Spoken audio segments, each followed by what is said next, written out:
terima kasih Bu Anan atas waktu yang diberikan kepada saya. Ya, ini mempraktekkan pembelajaran berdiferensiasi terintegrasi dengan pembelajaran sosial emosional. Ada praktek. Sebelum praktek nanti tentunya Bu Anan sudah mempersiapkan sebelumnya di rumah tentang kontennya apa, tujuan belajarannya apa, kemudian nanti area pengembangan yang akan dicapai apa dalam belajaran ini, kemudian strategi apa yang dipersiapkan sebelumnya. Tentunya Bu Anan akan mengajar atau akan melakukan pembelajaran, tentunya ada persiapan kan? Nah, untuk saat ini sebelum kita nanti masuk ke observasi, Bu Anan masuk kelas, saya mengikuti, kemudian mengobservasi pembelajaran Bu Anan dari awal sampai akhir. Makanya ini dulu saya ingin menanyakan nih, kira-kira materi atau konten apa yang akan diberikan ke anak dengan tujuan pembelajarannya tentunya. Oh ya, nah saya berterima kasih sekali Pak Lulus mau berbagi ilmu dengan saya. Nah untuk nanti yang akan saya lakukan di praktek itu kontennya tentang materi gibah, ya, menghindari gibah dan melaksanakan tabayun. Itu kan sangat kontekstual banget ya. Kontekstual apalagi banget. Sekarang media sosial tuh gosip benar-benar dipakai banget gitu ya. Anak-anak kan nggak lepas dari handphone, nggak lepas dari media sosial. Itu pasti tuh ngegibah di media sosial udah pasti gitu. Gibah dan tabayun ya. Tujuan belajarannya apa? Tadi tujuan belajarannya apa? Yang pertama tuh peserta didik bisa mendeskripsikan pesan Islam tentang gimana menghindari gibah. Pesan Islam. Larangan untuk bergibah dan harus bagaimana tabayun. pesan Islam untuk menghindari gibah. Dan menumbuhkan tabayun dengan benar itu. Kemudian peserta didik menelaah video. Langsung menelaah video. Karena kontekstual. Karena tadi kontekstual. Terus yang terakhir bikin produknya. Seperti contohnya poster, video kah, infografis kah, atau clipping kah, atau apalah yang mereka nanti. Jadi ada 3 ya. Jadi tadi tentang apa? Pertama tadi tentang konsep dulu ya, konsep gibah dan tabayun, kemudian kontekstual menganalisis video, kemudian terakhir adalah membuat produk dari pemahaman mereka ya. Nah, sekarang selanjutnya dalam pembelajaran itu tentunya berbasis anak kan, berbasis murid kan. Nah, murid tentunya punya kebutuhan masing-masing, punya karakter masing-masing. Gimana Bu Anan dalam pengembangan belajaran itu? Pakai apa kira-kira? Gimana cara melayani kebutuhan murid? Itu sih udah pasti. Saya harus mengakomodir semua kebutuhan anak-anak ya Pak ya. Sebelumnya pasti saya akan tanyakan dulu mereka tuh sukanya apa gitu. Sebelumnya kan ada observasi dulu nih sebelum melakukan praktek ini gitu.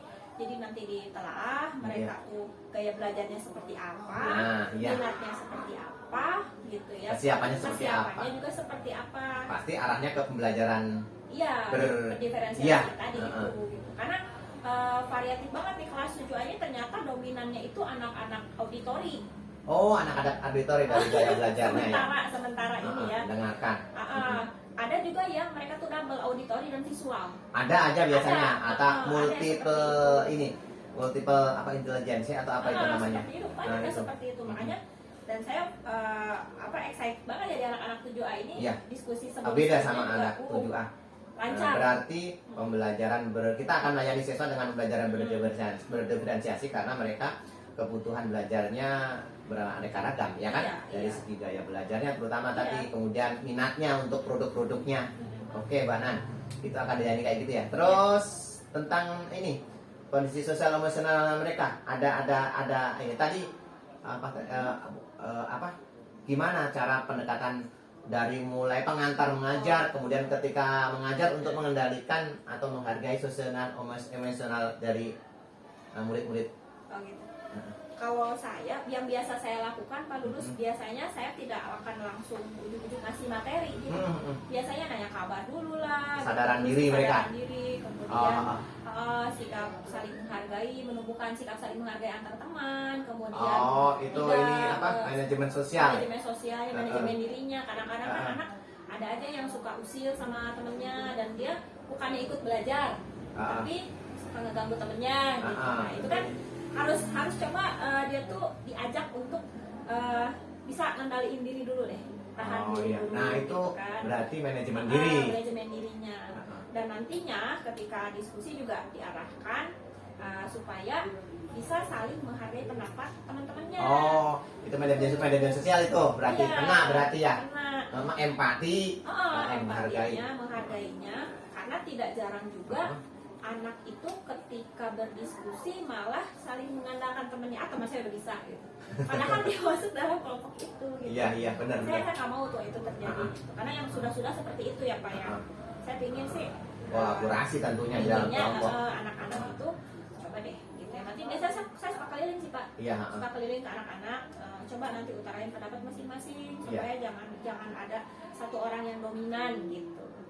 Benar. Kayak gitu ya. Nah, makasih Bu Anan. Jadi ini sudah ada bayangan sih bagaimana nanti Bu Anan akan melakukan pembelajaran di kelas sekitar yaitu tadi pembelajaran berdiferensiasi yang melayani kebutuhan siswa dan kondisi emosional siswa yang dikerjakan oleh guru dengan PS pembelajaran nasional. Nah, terakhir strategi Bu Anan nih. Kira-kira strategi yang diperasakan Bu Anan dari mungkin media, kemudian metode dan lain sebagainya apa Bu Anan? Kalau untuk nanti pas praktek, saya pakai model problem based learning. PBL ya, berbasis masalah. Berbasis masalah. Karena nanti akan ditampilkan sebuah video tentang kalau video seseorang share video tentang berita hoax, ya. Yang pada akhirnya itu berakibat merugikan dirinya dan merugikan orang lain. Analisis ya, di sana ada masalah ya. Mereka nanti menganalisis kejadian dalam video tersebut karena si pelakunya pada akhirnya menjadi terkena tindak pidana penyebar hoax itu loh. Seperti itu. Sih undang-undang IT ya, melanggar undang-undang IT seperti itu. Yang ini akhirnya masuk ke gibah ya tadi jadi saya tuh nyiapin videonya. Kan gibah ya? Saya nyiapin videonya, nyiapin PPT-nya, nyiapin lembar kerjanya juga sebetulnya ada gitu. LKPD-nya ya. Nah, untuk yang video itu nanti saya ada lembar rubrik yang nanti menentukan si anak ini nanti bukan tentunya sih sebenarnya peran dia di video itu sebagai apa Oke. Terus tentunya diskusi nanti berarti ada diskusi. Metode diskusi ya. Diskusi. Oke Bu Anan, berarti intinya siap untuk pembelajaran berbasis murid ya kan, dengan diskusi, metodenya PBL ya kan, dan disiapkan media pembelajarannya. Ada PPT ya? Ada PPT, ada video ya? Ada. Dan pastinya ada proyektor juga ya. Proyektor, speaker itu udah pasti. Terima kasih Bu Anan. Sebelum kita ke kelas melaksanakan semacam supervisi, kita ada pra observasi dulu ya. Kasih waktunya. Assalamualaikum Bu Anan.